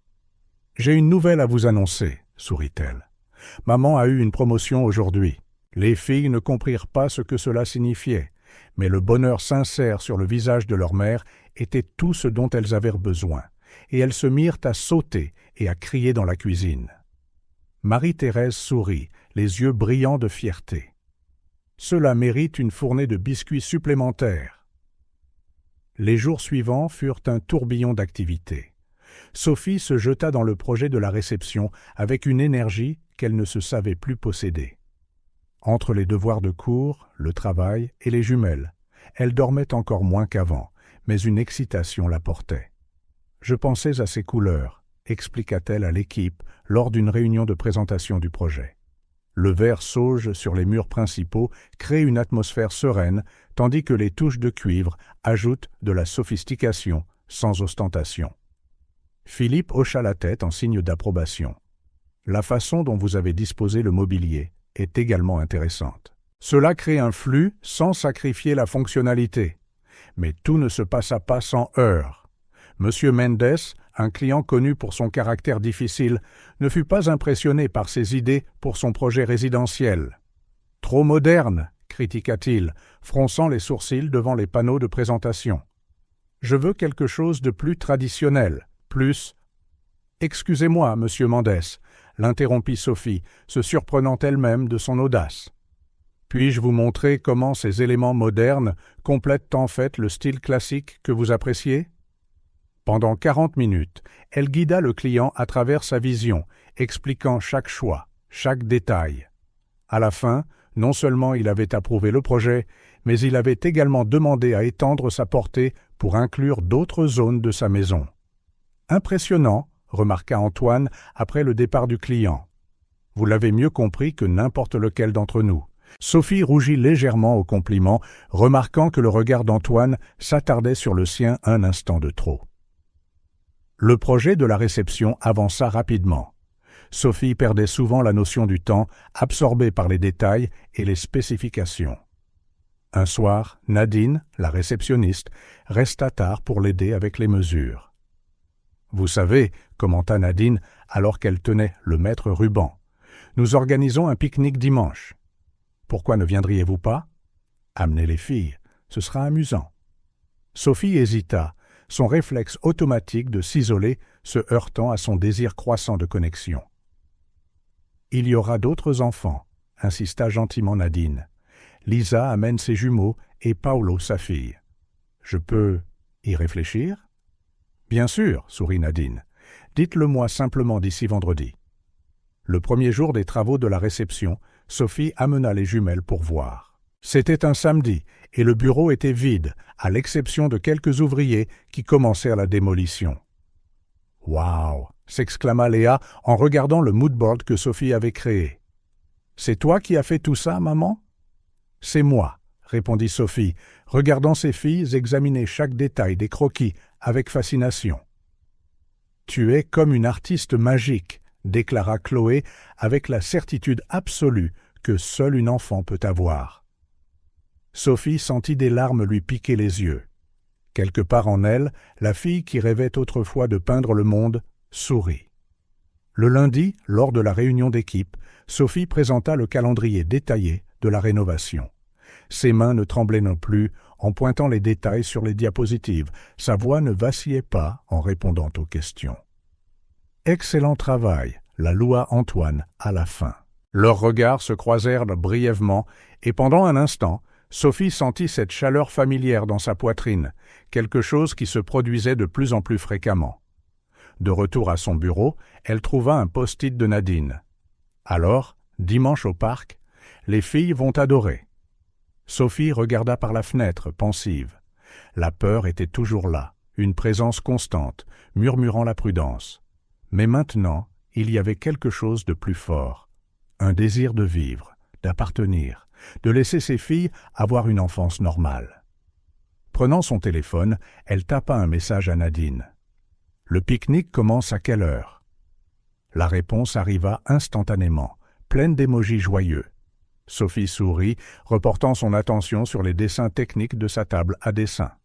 À un moment donné au cours des derniers mois, sans qu'elle s'en aperçoive, le bureau s'était transformé, passant d'un simple lieu de travail à quelque chose de plus. Un endroit où elle pouvait grandir, créer, rêver. Et peut-être, pensa-t-elle, en prenant des notes sur son projet, qu'il était temps de permettre à d'autres changements de se produire. Le dimanche se leva, étonnamment ensoleillé, pour un jour d'automne. Sophie étendit une couverture à carreaux sur l'herbe du parc de la ville, tout en regardant Léa et Chloé courir avec les jumeaux de Lisa, du bureau. Il était encore tôt, mais plusieurs familles occupaient déjà la pelouse avec leurs propres couvertures et paniers de pique-nique. « Détendez-vous », sourit Nadine, remarquant que Sophie continuait de vérifier le périmètre du parc. « C'est l'un des endroits les plus sûrs de la ville. Il y a de la sécurité à chaque entrée. » Sophie hocha la tête, essayant de calmer son hypervigilance. Les filles semblaient si heureuses, si normales. Léa avait maladroitement noué un ruban dans ses propres cheveux, insistant sur le fait qu'elle était assez grande pour le faire elle-même. Chloé portait son livre de dragon, prête à le montrer à ses nouveaux amis. « Tonton Antoine !» Le cri soudain de Léa fit se retourner Sophie. Antoine se tenait près de l'aire de jeu, habillé de façon décontractée en jean et polo, une vision si différente de l'homme d'affaires qu'elle avait l'habitude de voir au bureau. Léa courut vers lui, suivie de près par Chloé. « Les filles m'ont invité vendredi », expliqua-t-il en s'approchant, remarquant la surprise de Sophie. « J'espère que ça ne dérange pas. »« Bien sûr que non », répondit Nadine, avant que Sophie ne puisse rassembler ses esprits. « Plus on est de fous, plus on rit. Tonton Antoine, viens voir ce que je sais faire sur la balançoire. » Léa lui tira la main. « Non, vois mon nouveau livre d'abord, » protesta Chloé, attrapant son autre main. Sophie regarda, fascinée. Antoine se laissait guider par les jumelles. Il y avait une aisance naturelle dans ces interactions qui la prit au dépourvu. Il écouta avec un intérêt sincère Chloé expliquer la hiérarchie complexe des dragons dans son livre, posa des questions pertinentes et rit à des blagues idiotes que seuls les enfants trouvent drôles. « Il est super avec les enfants », commenta Lisa en s'asseyant à côté de Sophie. « Vous devriez le voir avec mes garçons quand ils visitent le bureau. » Le groupe s'agrandit tout au long de la matinée. Paolo arriva avec sa fille, Julia, apportant un panier de fruits. Philippe et sa femme se présentèrent avec des pâtisseries maison. Ce qui avait commencé comme un petit pique-nique devint une célébration impromptue. « Tonton Antoine !» cria Léa du haut du toboggan. « Regarde !» Sophie sentit une étrange sensation dans sa poitrine en entendant ce surnom affectueux. Les filles n'avaient jamais été proches d'une figure masculine depuis. Eh bien, jamais. « Attention en haut, ma grande !» cria Antoine en retour, se positionnant stratégiquement pour la rattraper si nécessaire. La matinée s'écoula en une succession de moments qui semblaient tirés d'une vie que Sophie pensait ne jamais avoir. Chloé lisant à voix haute à un petit groupe d'enfants captivés. Léa apprenant à lancer un frisbee avec les jumeaux de Lisa. Des rires authentiques résonnant dans l'air chaud de l'automne. « Plus de limonade ?» offrit Antoine, s'asseyant à côté d'elle sur la couverture. « Merci. » Quand il lui tendit le verre, leurs doigts se touchèrent brièvement. Le contact accidentel envoya un frisson familier le long de sa colonne vertébrale, un écho de sentiments enfouis depuis longtemps. « Elles ont l'air heureuses, » remarqua-t-il en regardant les jumelles. « C'est vrai, n'est-ce pas ?» Sophie sourit, s'autorisant à se détendre un peu. Parfois, il est difficile de croire à quel point les choses ont changé en si peu de temps. « Vous avez changé aussi, » dit doucement Antoine. « Vous semblez plus légère. » Sophie tripota le bord de son verre, pensive. « J'ai toujours peur, » admit-elle à voix basse. « Tout le temps. Mais c'est différent maintenant. Je ne sais pas comment expliquer. »« Vous n'avez pas à le faire, » dit-il gentiment. « Vous vous autorisez à vivre à nouveau. C'est un processus. » Un ballon de football roula vers eux, suivi par Léa qui courait, essoufflée. « Tonton Antoine, viens jouer avec nous. »« S'il te plaît, s'il te plaît. » Antoine jeta un coup d'œil à Sophie, comme pour demander la permission. Elle hocha la tête en souriant. « Seulement si ta maman joue aussi, » répondit-il en se levant et en offrant sa main à Sophie. Un instant, elle hésita. Le contact, la proximité, la vulnérabilité de permettre une telle connexion. Mais alors, Chloé rejoignit sa sœur, les yeux brillants d'anticipation, et Sophie réalisa qu'il était peut-être temps de faire un autre petit pas. Le match fut un joyeux désordre, sans règles claires, sauf beaucoup de rires. À un moment donné, Antoine hissa Léa pour qu'elle puisse frapper le ballon dans le but de fortune, et le son de son rire authentique fit monter les larmes aux yeux de Sophie. « Ça va ?» demanda-t-il plus tard, quand les enfants furent distraits par des glaces. Il s'était un peu éloigné du groupe, assis sur un banc sous un vieil arbre. Le soleil de fin d'après-midi projetait des ombres dansantes à travers les feuilles. « Je vais bien, » répondit-elle, surprise par la vérité de ses propres mots. « C'est juste de voir les filles comme ça, si heureuses, si en sécurité. Parfois, on dirait un rêve. Un bon rêve, j'espère. »« Oui ?» sourit-elle, puis hésita avant de continuer. « Antoine, à propos du passé, de la façon dont j'ai disparu. »« Sophie, » l'interrompit-il doucement, « nous ne sommes pas obligés d'en parler maintenant. »« J'ai besoin de le faire, » insista-t-elle. Elle prit une profonde inspiration. « Tu mérites de savoir. Je regrette tellement de ne pas avoir répondu à tes lettres, de ne pas avoir essayé plus fort, de ne pas... » Et il lui toucha légèrement le bras, et cette fois, elle ne se retira pas. « Tu as fait ce que tu devais faire pour survivre. Personne ne peut te juger pour ça. Les filles n'ont jamais eu ça, » poursuivit-elle en regardant ses filles jouer. Un dimanche normal au parc, des amis, une figure paternelle qui ne leur fait pas peur. Antoine resta silencieux un moment, choisissant soigneusement ses mots. « Ce sont des enfants extraordinaires, Sophie, et elles ont une mère extraordinaire. Tonton Antoine, la voix de Chloé brisa le moment. Viens voir ce que j'ai dessiné. Sophie le regarda se lever une fois de plus, entraînée par l'enthousiasme de sa fille. Le soleil commençait à se coucher, peignant le ciel de nuances de rose et d'orange, qui rappelaient ces lointains après-midi sur la pelouse de leur lycée. Mais maintenant, c'était différent. La Sophie d'il y a 15 ans avait rêvé d'un avenir radieux, brutalement interrompu. La Sophie d'aujourd'hui, eh bien, elle avait encore des peurs, encore des cicatrices. Mais elle avait aussi ses filles, son travail, et des gens qui se souciaient d'elle. « Maman ?» Léa accourut vers elle. « Tonton Antoine a dit qu'il pouvait nous ramener au parc dimanche prochain. On peut venir ?» Sophie regarda Antoine, qui haussa les épaules avec un sourire timide. « S'il n'est pas trop occupé, » répondit-elle. « Je ne suis jamais trop occupée pour mes petites assistantes designers préférées, plaisanta-t-il, faisant glousser les filles. Alors qu'ils rangeaient leurs affaires pour partir, Sophie remarqua que le parc s'était vidé. Le soleil n'était plus qu'une ligne dorée à l'horizon, et les premières étoiles commençaient à apparaître. C'était une journée parfaite, déclara Chloé, endormie, alors que Sophie pliait la couverture. « Vraiment, ma chérie !» acquiesça-t-elle, échangeant un regard avec Antoine, qui en disait bien plus que les mots ne le pouvaient. Sur le chemin du retour, les jumelles dormant à l'arrière, Sophie pensa aux promesses. Celles, brisées, du passé, celles, tacites, du présent. Elle pensa à la façon dont la peur et l'espoir pouvaient coexister, comment son cœur pouvait être à la fois serré et léger.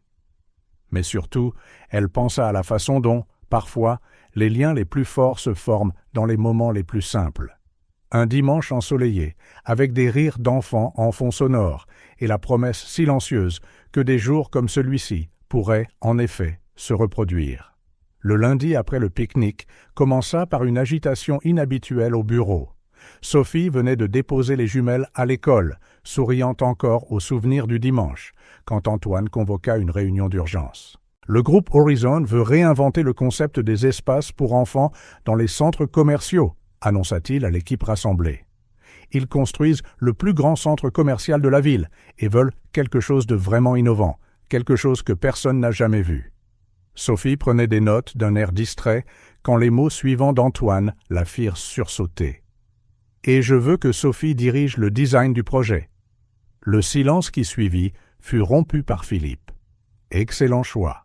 Après ce qu'elle a fait avec la réception, je ne vois personne de mieux. » Plus tard, seule avec Antoine dans son bureau, Sophie retrouva sa voix. « Tu es sûr ? C'est un client énorme, un projet crucial. » « Exactement pourquoi j'ai besoin de quelqu'un qui comprend vraiment le public cible, » sourit-il. « De plus, je t'ai vu jouer avec les jumelles. Tu sais comment les enfants pensent. » Cette nuit-là, Sophie étala des papiers sur la table de sa cuisine, pendant que les jumelles faisaient leurs devoirs. « Tu fais quoi, maman ?» demanda Chloé, se penchant sur son cahier. « Je conçois un endroit spécial pour que les enfants puissent jouer, » répondit Sophie en mâchouillant le bout de son crayon. « Est-ce qu'il peut y avoir des dragons ?» Les yeux de Chloé pétillaient. « Et des balançoires très hautes ?» ajouta Léa. Sophie regarda ses filles, une idée prenant forme. « En fait, voulez-vous m'aider ?» Dans les jours qui suivirent, leur table de cuisine se transforma en un studio de design improvisé. Les jumelles dessinaient leurs idées pour une ère de jeu de rêve, tandis que Sophie traduisait cette imagination enfantine en concept viable. « Et si on faisait des tunnels secrets ?» suggéra Léa un soir. « Comme des tanières de dragons » intervint Chloé, excitée. Marie-Thérèse, qui préparait le dîner, sourit en les regardant. « Les enfants ont toujours les meilleures idées, » remarqua-t-elle. « Nous devons juste les écouter. » Sophie travaillait tard chaque nuit après que les filles se soient endormies. Antoine restait souvent après les heures de bureau, lui aussi, offrant des suggestions et un soutien discret. « Je pensais à utiliser différentes textures, » expliqua-t-elle une nuit, disposant des échantillons de matériaux. « La stimulation des sens est cruciale pour le développement de l'enfant. Comme ici, dit-il en montrant un panneau tactile dans ses croquis. « Exactement. et chaque zone aura un thème relié par une histoire centrale. Le concept final était ambitieux, un espace interactif où les enfants pourraient explorer différents mondes reliés par des tunnels, des ponts et des passages secrets. Chaque zone encourageait un type de jeu et d'apprentissage différent, avec des éléments qui changeaient en fonction de l'interaction. C'est comme un livre d'histoire dans lequel les enfants peuvent entrer, expliqua Sophie à Marie-Thérèse, finalisant les détails. Avec des dragons pour Chloé, des balançoires hautes pour Léa et des surprises pour tout le monde. Le jour de la présentation arriva, chargé d'anticipation. L'auditorium du groupe Horizon était bondé. Cadres, investisseurs, même des représentants de la ville. Sophie sentit ses mains trembler en s'avançant devant le public. Puis, ses yeux trouvèrent Antoine au premier rang, et elle se souvint d'un dimanche au parc, plein de rires sincères et de promesses tacites. « Quand nous demandons à un enfant quel serait son lieu de jeu parfait, commença-t-elle, sa voix se renforçant, nous recevons plus qu'une réponse. Nous recevons une invitation à voir le monde à travers ses yeux. » Les 2 heures suivantes furent un voyage à travers le projet. Sophie guida le public à travers chaque détail, chaque décision de conception, chaque élément de sécurité soigneusement planifié. « Ces tunnels ne sont pas de simples passages, » expliqua-t-elle en montrant une animation 3D. « Ce sont des portails entre des mondes imaginaires.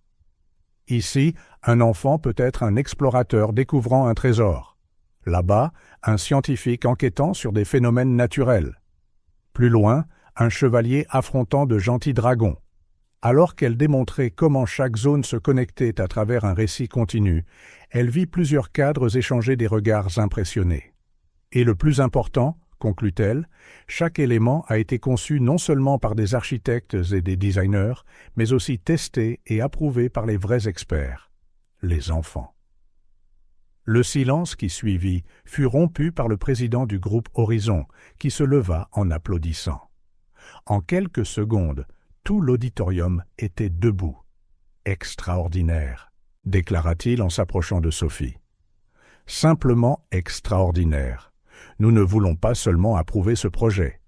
Nous voulons étendre ce concept à toute notre chaîne de centres commerciaux. » La célébration au bureau fut spontanée et effusive. Sophie se retrouva au centre des étreintes et des félicitations, essayant encore de traiter la portée de son succès. « Tu l'as fait », sourit Philippe, sincèrement fier. « Tu as établi une nouvelle norme pour nous tous. » Nadine lui fit un câlin serré. Les filles seront si fières. Quand l'excitation retomba et que la plupart des gens furent beau partis, Sophie se retrouva seule avec Antoine dans son bureau. « Je savais que tu pouvais le faire, » dit-il doucement.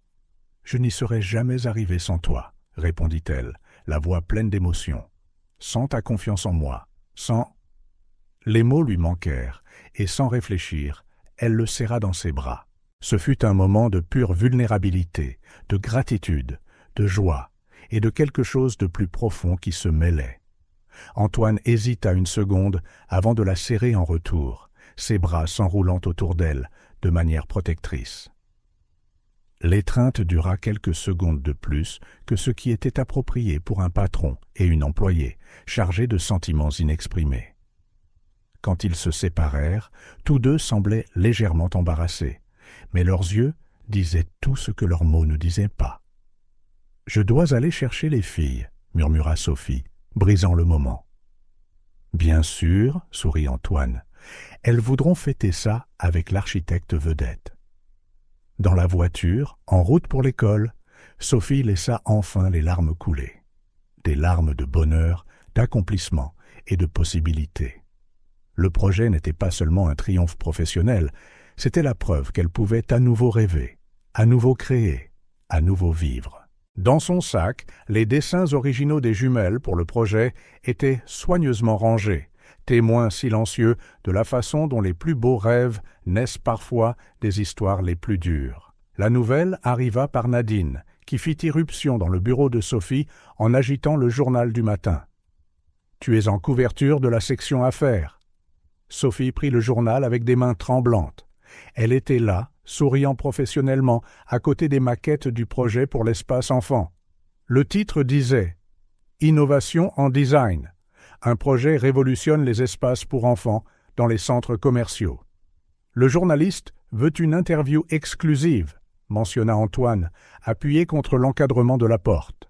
Le groupe Horizon promeut le projet comme le nouvel étalon or du design inclusif. L'interview fut programmée pour l'après-midi. Sophie choisit ses mots avec soin, en parlant de son processus créatif et de la façon dont ses expériences avec ses filles avaient influencé le design. « Et quel a été votre parcours jusqu'à ce point ?» demanda le journaliste. « Nous avons entendu dire que vous n'avez repris votre carrière que récemment. » Sophie hésita, son regard croisant celui d'Antoine, qui se tenait discrètement dans un coin. Il lui fit un léger signe de tête, l'encourageant. « Je n'ai pas toujours eu l'occasion de poursuivre mes rêves, » commença-t-elle prudemment. « Il y a eu des obstacles, mais avec du soutien, de la détermination et beaucoup de travail, j'ai réussi à reconstruire ma vie professionnelle. » L'article publié le lendemain était plus qu'un simple reportage d'architecture. C'était un récit de dépassement de soi. Une mère célibataire reprend sa carrière et révolutionne le marché avec un design innovant. « Maman, tu es célèbre !» s'exclama Léa au petit déjeuner, étudiant la photo du journal. « Je peux l'emmener à l'école ?» demanda Chloé. « Je veux le montrer à ma maîtresse. » Sophie sentit son cœur se serrer, un mélange de fierté et de peur. Plus elle était exposée, plus le risque était grand. Au bureau, l'atmosphère changea subtilement.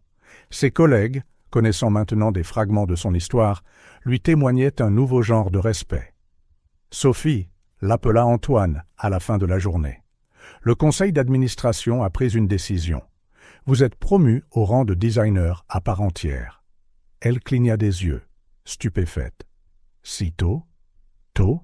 Gloussa-t-il doucement. Vous avez révolutionné notre concept de design pour enfants, apporté une publicité nationale à l'entreprise, et vous vous demandez encore si vous le méritez ? Le nouveau salaire était presque le triple de son ancien. Sophie s'assit à son bureau, fixant le contrat, des larmes silencieuses coulant sur ses joues. Et Chantal s'approcha, lui offrant un café. « Vous méritez chaque centime. »« Ce n'est pas que ça. » Sophie essuya ses yeux. « C'est tout.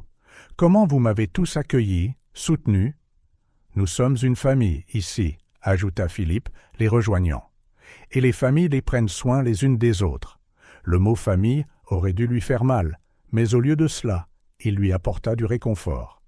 Ici, elle faisait enfin partie de quelque chose de plus grand, accepté et valorisé pour qui elle était. « J'ai une autre suggestion, » dit Antoine lors d'une réunion quelques jours plus tard. « L'Ordre des architectes veut que quelqu'un parle du design inclusif lors de leur prochaine conférence. J'ai pensé à vous. »« Moi ? Donner une conférence ? Qui de mieux ? Vous avez transformé une expérience personnelle en innovation professionnelle. » Ils passèrent de plusieurs soirées à préparer la présentation.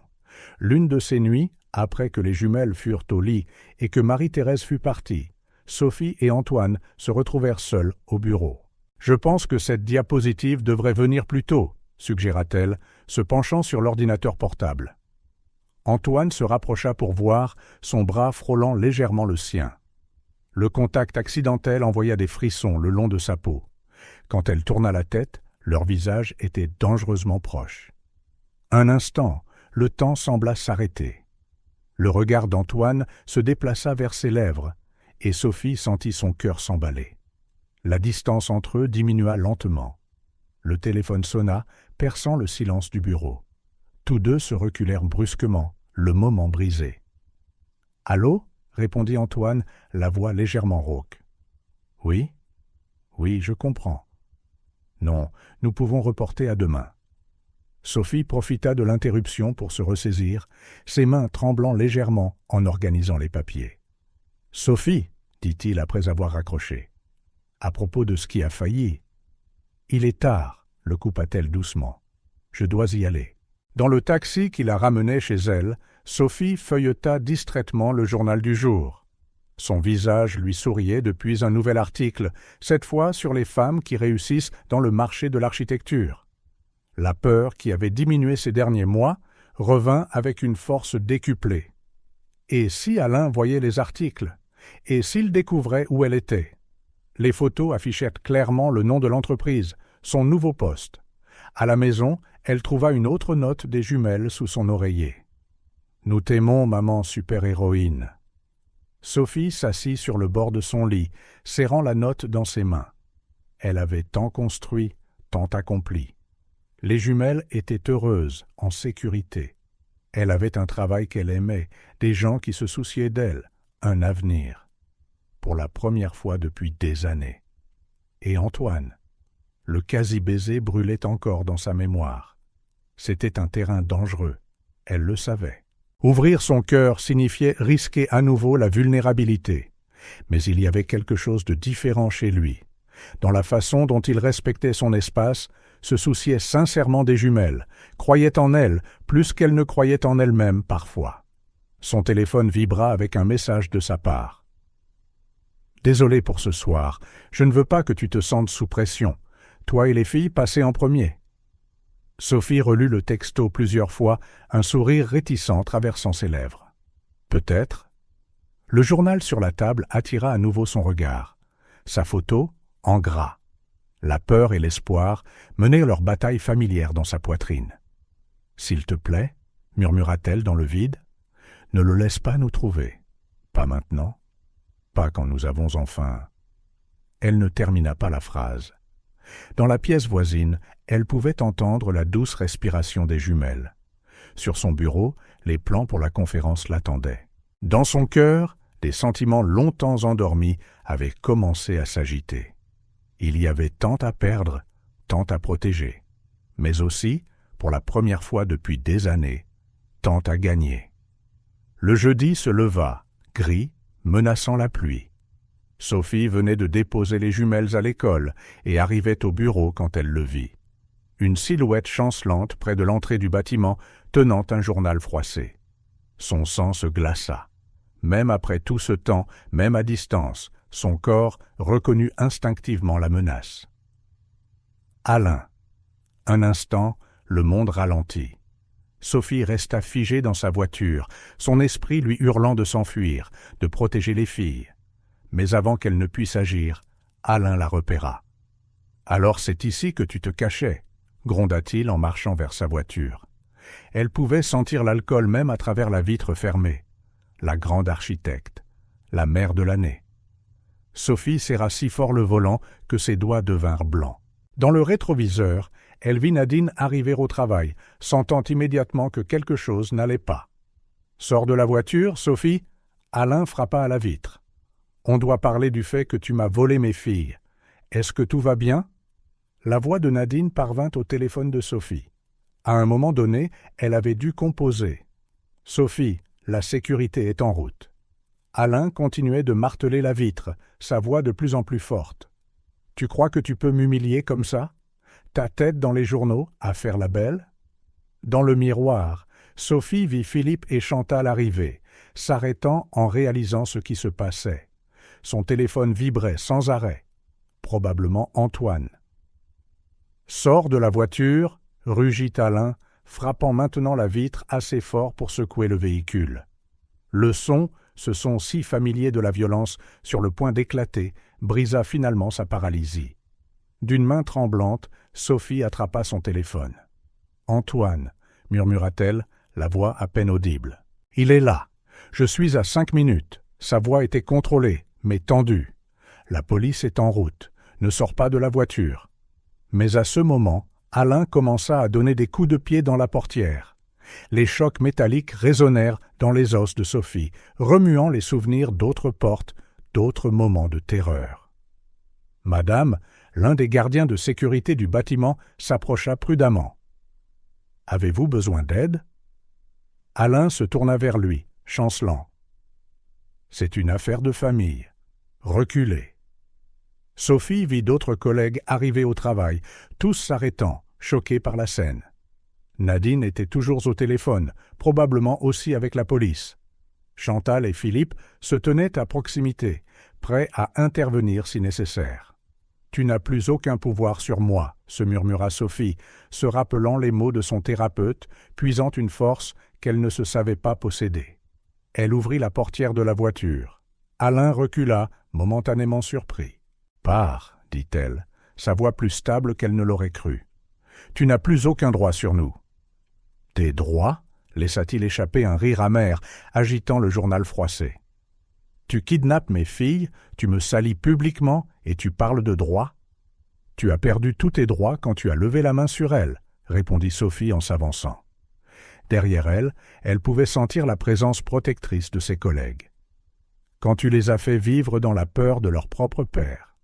Ingrate. » Alain se jeta en avant, mais le gardien de sécurité s'interposa rapidement. C'est alors qu'Antoine arriva, sautant pratiquement de sa voiture. « Éloigne-toi d'elle. » Sa voix trancha l'air comme de l'acier. « Et tu es qui, toi » ricana Alain. « Le nouveau pigeon qu'elle plume ?» Sophie vit la mâchoire d'Antoine se contracter, mais son ton resta contrôlé. « Je suis l'homme qui va s'assurer que tu ne t'approches plus jamais d'elle, ni des filles. » Les sirènes retentirent au loin. Alain regarda autour de lui, réalisant qu'il était encerclé par la sécurité et les employés de bureau, tous formant une barrière protectrice autour de Sophie. « Ce n'est pas fini » menaça-t-il en reculant. « Si, c'est fini » dit Sophie, surprise de sa propre fermeté. « Ça s'est terminé le moment où j'ai décidé que mes filles méritaient une vie sans peur. » 2 voitures de police s'arrêtèrent en crissant des pneus. Alain essaya de courir, mais dans son état d'ébriété, il ne fit que quelques pas avant d'être plaqué au sol. « Madame, l'un des policiers s'approcha. Nous avons besoin de votre déposition. » Sophie regarda Alain se faire menotter, hurlant toujours des menaces. Ses jambes tremblaient tellement qu'elle dut s'appuyer sur Antoine pour se soutenir. « Allons à l'intérieur, » suggéra-t-il doucement.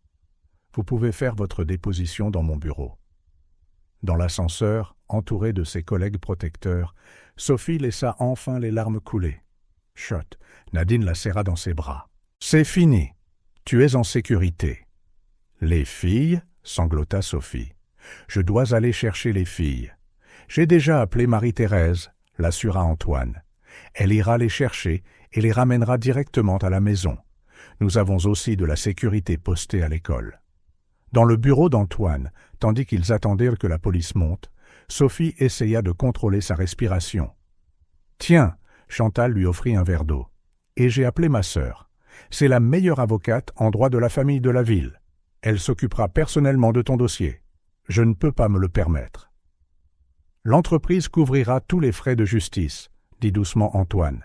« Non négociable, Sophie. Tu fais partie de notre famille maintenant. » Philippe, qui était au téléphone, s'approcha. « La police confirme qu'il sera inculpé pour menaces et troubles à l'ordre public. Avec son historique de violence domestique, il pourrait être détenu un moment. » Sophie hocha la tête, essayant de tout assimiler. Une partie d'elle voulait encore fuir, se cacher, protéger ses filles, comme elle l'avait fait tant de fois. Mais ensuite, elle regarda autour d'elle. Antoine, qui ne l'avait pas quittée d'une seconde. Chantal, qui rassemblait déjà des documents pour le dossier. Nadine, qui lui tenait la main en signe de soutien silencieux. Philippe, qui coordonnait la sécurité avec le personnel du bâtiment. « Je ne fuis plus », déclara-t-elle, plus pour elle-même que pour quiconque. Fini de vivre dans la peur. Antoine s'agenouilla devant elle, prenant ses mains. « Tu n'es pas seule dans ce combat, Sophie. Plus jamais. » Quand les policiers arrivèrent pour prendre sa déposition, Sophie parla. Elle parla des années de sévices, des tentatives d'évasion ratées, de la terreur constante. Elle parla de la nuit où elle s'était enfin enfuie, des mois passés dans des refuges et de la reconstruction de sa vie à partir de zéro. « Nous demanderons une ordonnance de protection d'urgence », expliqua plus tard la sœur de Chantal, l'avocate. « Avec les témoins et les preuves, nous pouvons obtenir une ordonnance restrictive permanente. » La journée se brouilla en une série de dépositions, de paperasses et d'appels téléphoniques. Quand elle rentra enfin chez elle, elle trouva Léa et Chloé regardant des dessins animés avec Marie-Thérèse, apparemment inconsciente du drame du jour. « Maman ?» Elles coururent pour la serrer dans leurs bras. Sophie les serra fort, respirant l'odeur de leurs cheveux, sentant leur petit cœur battre contre le sien. « Tout va bien, mes amours », murmura-t-elle. « Maman promet que tout va bien. » Plus tard, après que les filles se soient endormies, Sophie trouva Antoine qui attendait dans le salon. Il avait insisté pour passer s'assurer qu'elle allait bien. Comment vas-tu, vraiment ? Demanda-t-il doucement. Terrifiée, admit-elle, mais aussi libre, d'une certaine manière, comme si un poids avait été levé. Tu as été incroyable aujourd'hui, dit Antoine. Si forte. Je ne me sens pas forte, mais tu l'es. Tu l'as toujours été. Il hésita avant de continuer. Et maintenant, tu as toute une armée à tes côtés. Sophie regarda par la fenêtre les lumières de la ville. Quelque part, Alain était dans une cellule, incapable de faire du mal à sa famille. Demain commencerait la bataille juridique, mais pour la première fois, elle ne se battrait pas seule. « Merci » murmura-t-elle. « Pour tout !» Antoine se contenta de sourire, ce sourire qui faisait battre son cœur même dans les moments les plus sombres. La peur était toujours là, elle le savait. Elle serait probablement toujours là, à un certain niveau. Mais autre chose était plus fort maintenant. La détermination de vivre, de créer, d'aimer, d'être libre. Sophie ajusta nerveusement son blazer gris en attendant dans le couloir du palais de justice. 3 semaines s'étaient écoulées depuis la confrontation avec Alain, et aujourd'hui était l'audience pour l'ordonnance restrictive permanente. « Ça va aller » murmura Nadine en lui serrant la main. La salle d'attente était remplie de visages familiers. Chantal et sa sœur avocate, Philippe et sa femme, plusieurs collègues, et Antoine, bien sûr, qui n'avait pas quitté son côté tout au long du processus. « Comment vont les filles » demanda-t-il doucement. Marie-Thérèse a promis de faire des crêpes au chocolat pour le petit déjeuner. Sophie esquissa un faible sourire. Elles étaient un bout plus préoccupées par le choix des garnitures que par autre chose. La porte de la salle d'audience s'ouvrit et la sœur de Chantal leur fit signe d'entrer. Le cœur de Sophie battait la chamade quand elle vit Alain de l'autre côté de la pièce, maintenant sobre et en costume, semblant plus petit et moins menaçant que dans ses souvenirs. « Levez-vous » annonça l'huissier. La juge Davidson était une femme d'âge mûr, aux yeux perçants et à l'expression sérieuse. Elle feuilleta les documents quelques instants avant de parler. Mademoiselle Martin, sa voix était claire et professionnelle. « Pouvez-vous nous parler des événements qui vous ont conduit à demander cette ordonnance restrictive ?» Sophie prit une profonde inspiration, croisant brièvement le regard d'Antoine dans le public. Puis elle commença à parler. Elle parla du début de la relation, de l'escalade de la violence, des nuits de terreur, des ecchymoses cachées, de l'isolement forcé. Sa voix trembla en décrivant l'incident avec les jumelles, mais elle ne s'arrêta pas. « Et quand il vous a trouvé à votre lieu de travail ?» demanda la juge. « Il était ivre, agressif, a essayé de me forcer à sortir de la voiture, à menacer. » Menteuse. Alain se leva brusquement, faisant sursauter instinctivement Sophie. « Monsieur Thompson ?» La voix de la juge claqua comme un fouet. « Une interruption de plus et vous serez expulsé de la salle d'audience. » Sophie continua son témoignage, maintenant avec plus de force dans sa voix. Elle décrivit la reconstruction de sa vie, la peur constante d'être retrouvée, les cauchemars continus des jumelles. « Vos filles sont en thérapie, n'est-ce pas ?» demanda la juge. « Oui, votre honneur. » Elle. Sophie hésita, des larmes perlant dans ses yeux. Elle sursaute encore au bruit fort. Léa pleure si elle voit quelqu'un boire de l'alcool. Chloé panique quand elle entend des cris. L'audience se poursuivit pendant des heures. Des témoins furent appelés, des collègues décrivant l'incident, Marie-Thérèse parlant du comportement des filles, même l'enseignante des jumelles témoignant de leur peur et de leurs angoisses. Finalement, après ce qui sembla une éternité, la juge Davidson prit la parole. Sur la base des preuves présentées et des témoignages entendus, ce tribunal accorde une ordonnance restrictive permanente. Monsieur Thompson a l'interdiction de s'approcher à moins de 500 mètres de mademoiselle Martin, de ses filles, de sa résidence ou de son lieu de travail. Il lui est également interdit tout contact direct ou indirect. Le soulagement que Sophie ressentit fut si écrasant que ses jambes faillirent flancher. Antoine fut à ses côtés instantanément, la soutenant. « C'est fini » murmura-t-il. « Tu as réussi. » Des larmes silencieuses roulèrent sur les joues de Sophie alors qu'elle regardait Alain être emmené. Il semblait encore plus petit, vaincu, rien à voir avec le monstre de ses souvenirs. Dehors, au palais de justice, ses amis attendaient avec des sourires et des étreintes. « Ça se fête », déclara Nadine. « Dîner chez moi ce soir. Pas d'excuses. » L'après-midi passa dans un flou de félicitations, d'appels téléphoniques et de plans pour la soirée. Mais vers 17 heures, Sophie eut besoin d'un moment seule. Elle se dirigea vers le toit du bureau, son endroit préféré pour réfléchir. « Je me doutais que je te trouverais ici. » La voix d'Antoine résonna derrière elle. Sophie sourit sans se retourner, reconnaissant ses pas. « J'avais besoin d'un peu d'air. »« Tu veux que je parte ?»« Non, » répondit-elle doucement. « Reste. » Il se rapprocha, se tenant à côté d'elle, au bord du toit. Pendant quelques instants, ils regardèrent simplement le coucher de soleil ensemble. « Tu sais, » Sophie rompit le silence, « pendant des années, j'ai eu si peur de ressentir quoi que ce soit. C'était plus sûr de juste exister, » compléta Antoine. Il ne dit rien, lui laissant l'espace de continuer. « Mais ensuite, tu es arrivé. Ou plutôt, tu es revenu, » gloussa-t-elle doucement. « Et tu as apporté des couleurs que j'avais oubliées. » « Sophie ?» Sa voix était pleine d'émotion. « Laisse-moi finir. » Elle se tourna pour lui faire face. « Tu n'as jamais rien exigé, jamais mis de pression. Tu étais juste là, constant, patient, fort.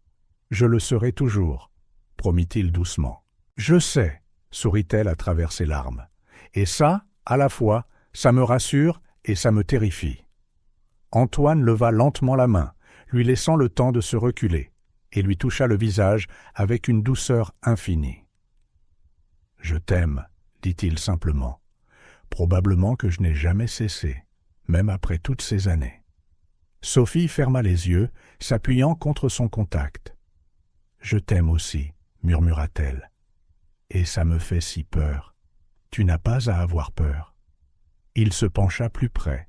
« Nous pouvons y aller à ton rythme. » Cette fois, quand leurs visages se rapprochèrent, il n'y eut pas de téléphone pour interrompre. Le baiser fut doux, tendre, plein de promesses silencieuses.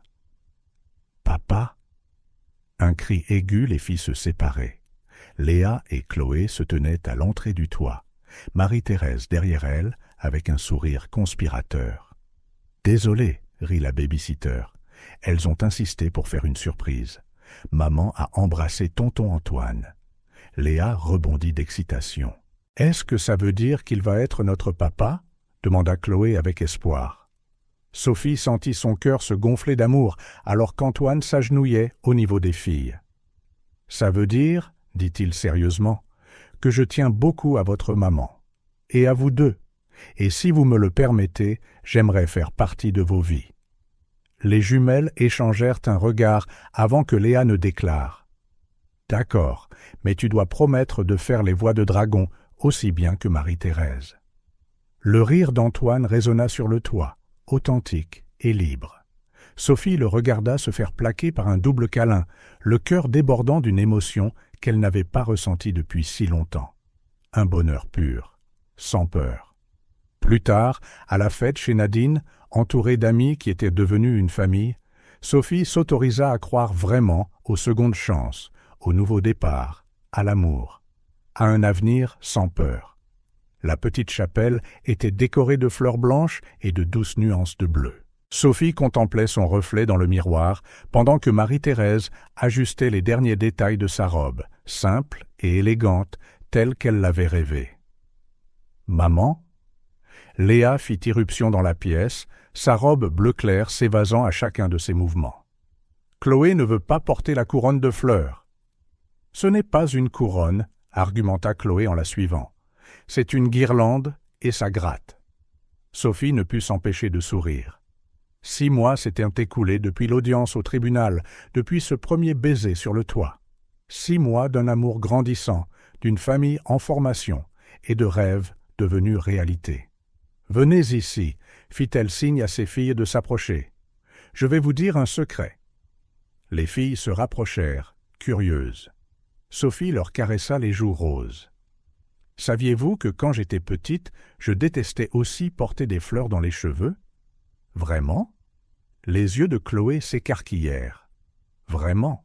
Mais ensuite, j'ai appris que parfois, les choses qui semblent inconfortables au début peuvent apporter beaucoup de joie plus tard. » Léa prit la main de sa mère, ses yeux brillant d'une sagesse au-delà de son âge.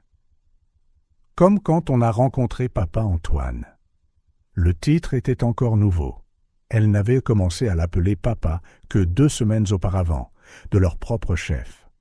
Sophie sentit des larmes lui piquer les yeux en se souvenant du dîner où les filles avaient fait leur annonce. Un léger coup à la porte les interrompit. Chantal, magnifique dans sa robe de demoiselle d'honneur, passa la tête. « C'est l'heure, sourit-elle, et il y a un marié très anxieux qui attend dehors. La cérémonie était intime, juste la famille proche et les amis. » Quand les portes de la chapelle s'ouvrirent, Sophie vit d'abord ses filles descendre l'allée, jetant des pétales de roses, Chloé finalement résignée à porter sa couronne de fleurs. Puis ses yeux trouvèrent Antoine, et le reste du monde s'effaça. Il la regardait comme si elle était la seule personne dans l'univers, ses yeux brillants de larmes contenues. « Mesdames et messieurs, » commença l'officiant, « nous sommes réunis ici non seulement pour célébrer une union, mais pour être témoins d'un miracle de l'amour. Comment il peut guérir, transformer et créer de nouveaux commencements. » Pendant les vœux, Antoine surprit tout le monde en s'agenouillant non seulement devant Sophie, mais aussi devant les jumelles. « Je promets, dit-il solennellement, d'aimer et de protéger non seulement votre maman, mais vous deux aussi. Je promets d'être le père que vous méritez, l'ami dont vous avez besoin, et le dragon féroce qui éloignera toutes vos peurs. » Les filles rirent à travers leurs larmes, brisant le protocole pour le serrer dans leurs bras sur le champ. La réception eut lieu dans le jardin de leur cabinet d'architecture, désormais officiellement Architecture Dubois en Martin. La promotion de Sophie au rang d'associée junior avait été annoncée la semaine précédente, ainsi qu'une nouvelle à laquelle personne ne s'attendait. « Attention tout le monde !» appela Antoine en tapotant son verre avant les toasts. « J'ai 2 annonces importantes à faire. » Sophie serra sa main, sachant ce qui allait arriver.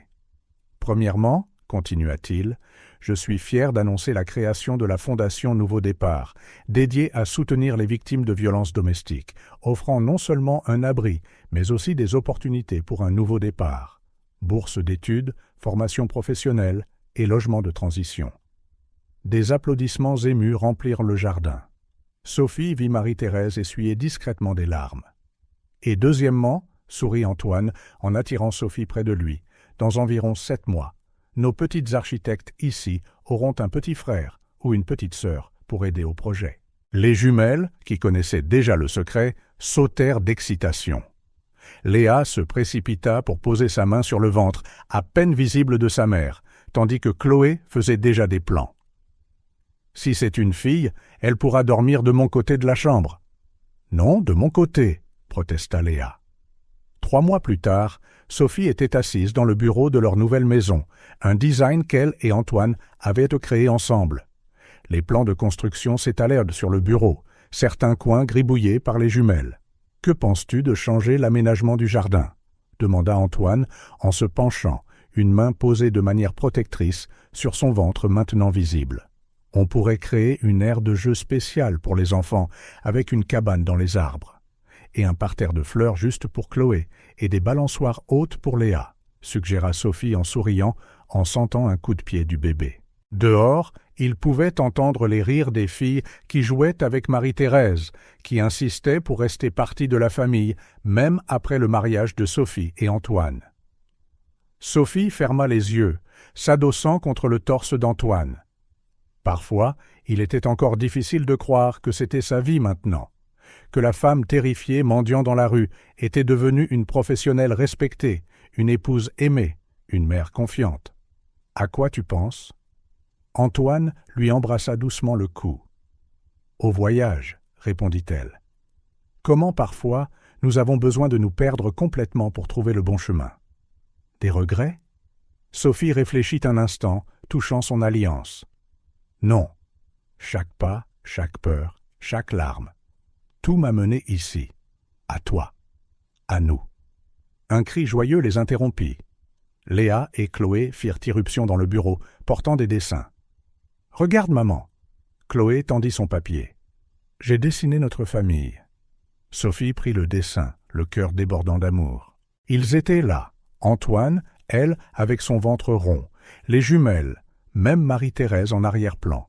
Et dans le ciel, un dragon amical veillait sur eux tous. « C'est parfait, mon amour, » murmura-t-elle. Et c'était vraiment parfait. Pas de la manière qu'elle avait imaginée dans sa jeunesse, rêvant d'un avenir radieux avec son premier amour. C'était parfait d'une manière plus profonde, plus réelle, avec des cicatrices guéries, des peurs surmontées, et un amour qui avait résisté au temps et à la douleur pour devenir encore plus fort. Léa se blottit à côté d'elle, posant une main sur son ventre. « Est-ce que le bébé aimera dessiner aussi ?»« Peut-être, » répondit Antoine en attirant Chloé près de lui.